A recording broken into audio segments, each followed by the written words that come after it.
A Tall and Small Collection, Season 2, Chapter 16, Feeling Loopy.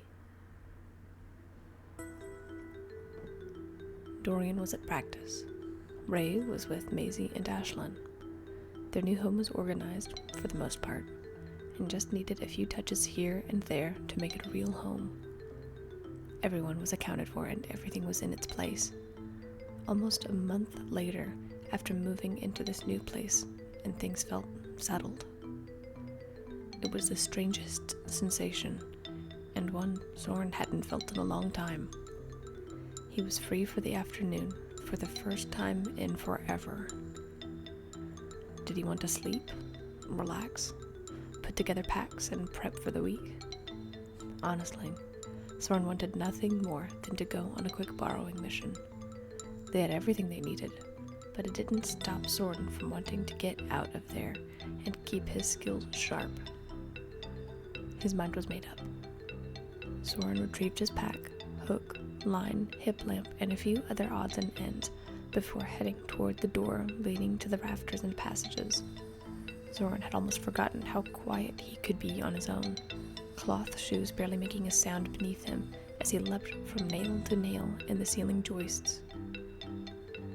He decided to go somewhere new when he reached a place where the wall ascended into darkness.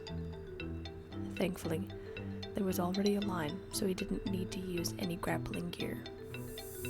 The borrower pulled with all his might on the line before beginning his climb. Without a squirming toddler on his back, Soren made quick work of climbing the line and pulling himself up onto the slightly dusty wooden ledge. He surveyed his surroundings.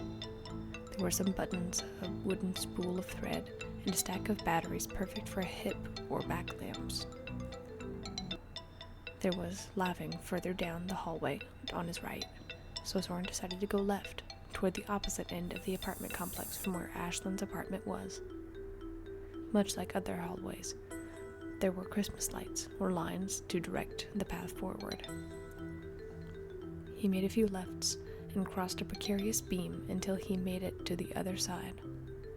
Silence engulfed his senses, as well as the smell of aging wood. There was a strange catharsis in being alone on a borrowing trip. As much as Soren cared for his siblings and for his daughter, taking a moment to be alone to decompress, doing what he was good at, was gratifying. He closed his eyes and turned off his hip lamp to enjoy the momentary solitude. It let him think for half a moment about everything that happened recently. His life had been turned upside down and backwards, and certain thoughts were creeping back into his mind. Thoughts and feelings from what felt like a different life were coming back. Why? Why now? For whatever reason, he started thinking about his parents. They talked about finding a place like this with a borrower community, but they obviously never had a chance to see more than a few families. He thought about Lucy and that precious fragment of time he had with her. This past year had been so hard, but Soren felt numb to it all. Losing people was a harsh reminder of the kind of life borrowers lived. His thoughts drifted to Maisie and her upcoming birthday, and the numbness began to go away.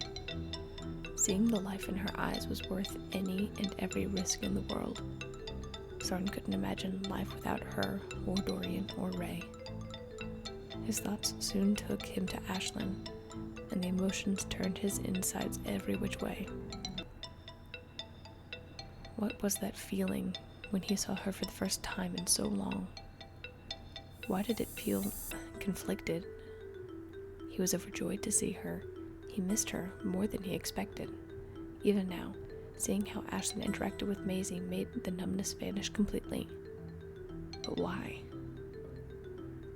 It took a minute, but Soren eventually pulled himself from the still air around him to continue on his way to a piece of wood that looked like it could be pried away easily. Soren slipped his fingers in between the wood and pulled carefully. For a moment, his heart leapt into his throat when there was the sound of partial splintering from the wood, followed by a slight crack. He held his breath and listened intently. Nothing. There were no sounds. Soren pulled a little harder until he could peer into the room. There was only one problem.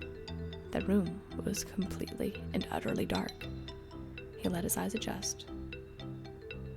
There were no windows, and the only fragments of light was a thin line about the same height as Soren and another thin line down below.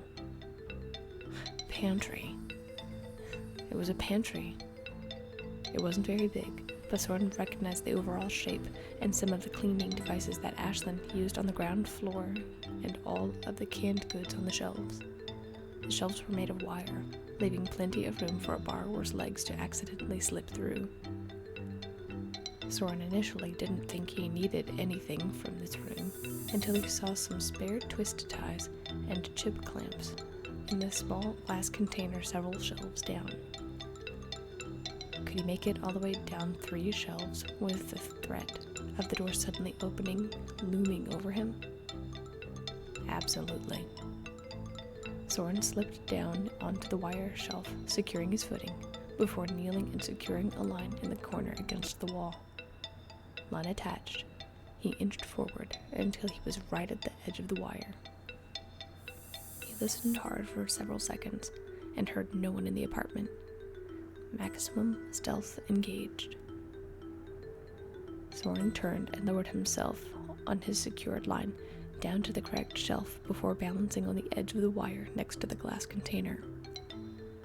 There were thankfully a few already worn out, which Soren decided to borrow, slipping them into his bag with ease. He started to climb up the line when he heard a rapid tapping, which sounded like footsteps, but they weren't human. Soren barely had a chance to look up toward the top of the shelf before he saw a blur of motion running across the bars. Without a secure line, whoever it was ran up to the ledge, turned, and carefully stepped off of the ledge to catch themselves on the next shelf down. They did this from shelf to shelf, passing Soren by one and landing on what looked like a hard plastic cereal container. Soren, jaw slack, watched this new borrower run on the top of the hard plastic box, pull the easy access lid on the top, and lean over the edge of the container to fish out what looked like Fruit Loops.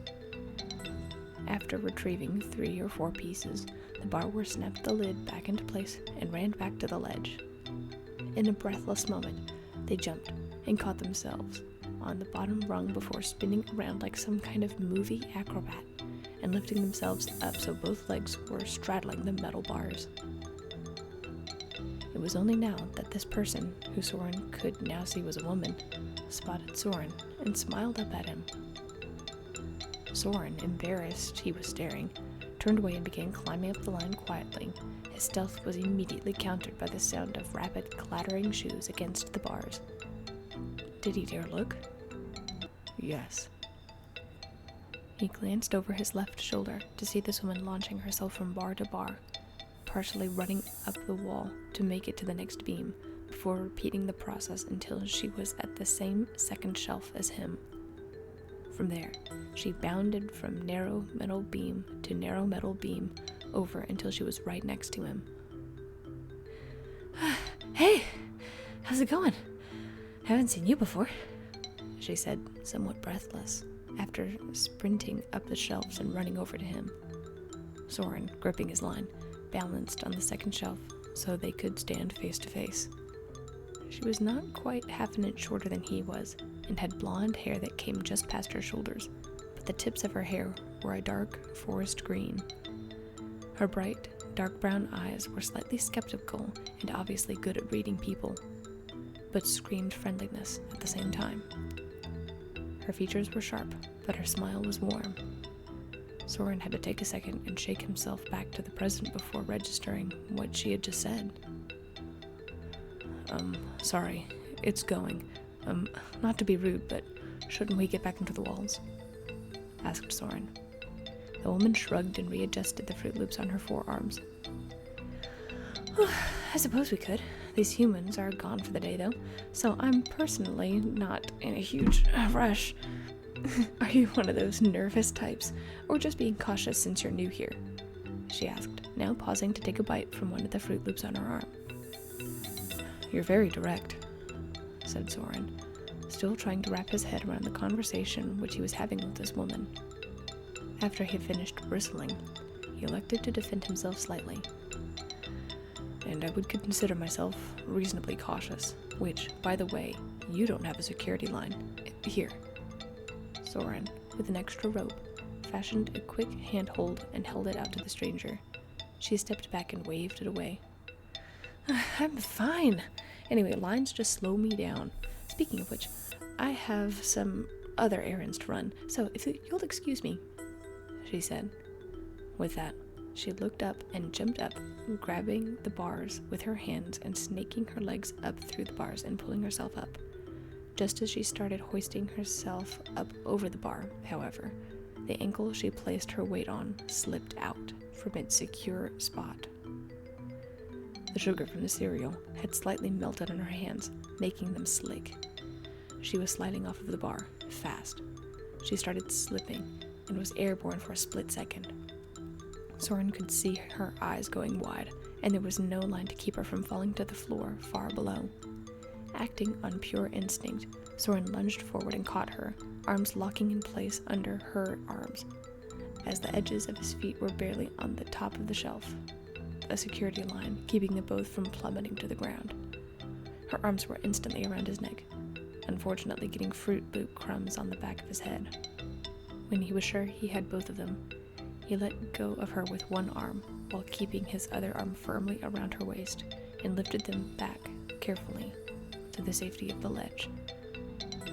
Soren relinquished his grip, but the girl kept her arms firmly locked for several seconds before pulling slowly away, her dark brown eyes bright with gratitude. You were saying? Asked Soren. The woman's lips turned up into a partial grin. Smart aleck, she muttered as she stepped away. More careful this time. I guess I should be grateful. That's certainly one response you could give, replied Soren while taking deep breaths to calm his rapid heartbeat.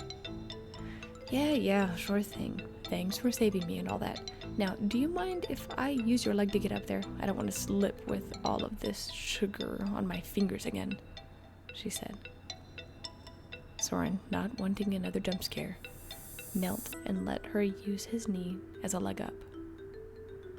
Soren wasn't far behind, climbing up the ledge and balancing on the wire frame until they both crossed over the threshold of the trim and secured it back. Soren turned around and suddenly had a Fruit Loop thrust into his arms. Thanks for keeping tabs on me, said the woman. I didn't catch your name, newcomer. I'm assuming you have one. Soren wasn't sure how he felt about all of these nicknames, but wasn't about to try and correct this stranger. It's Soren, he replied. Don't suppose you're going to give me yours.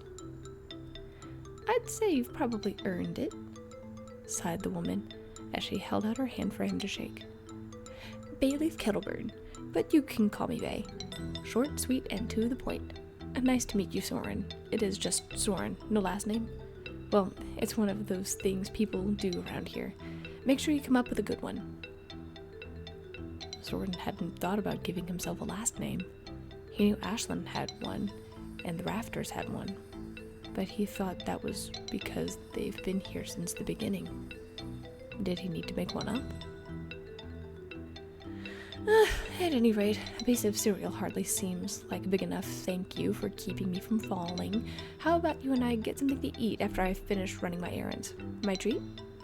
Asked Bay. Soren, blown out of the water, hesitated just for a moment before nodding.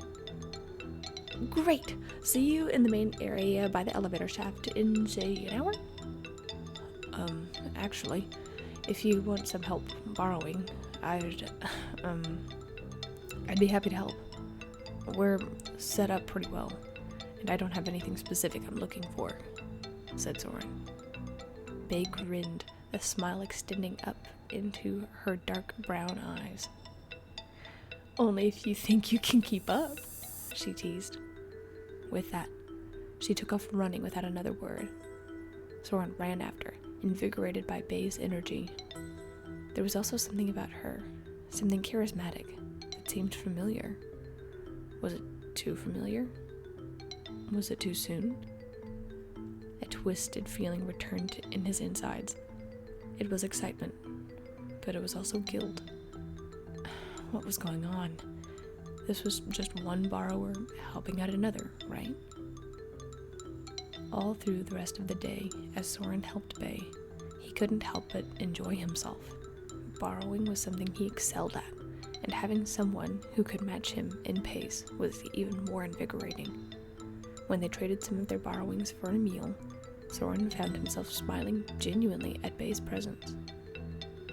The moment they parted ways, however, Soren once again felt that crushing guilt blended with his excitement. What were these feelings? What was going on? He didn't do anything wrong, did he? Yes, he enjoyed his time, but was there something else that was making him feel this way? One thing was for certain. He involuntarily offered to go borrowing again with Bay and said he had a good time with her. What was happening to him? Why was this bothering him so much?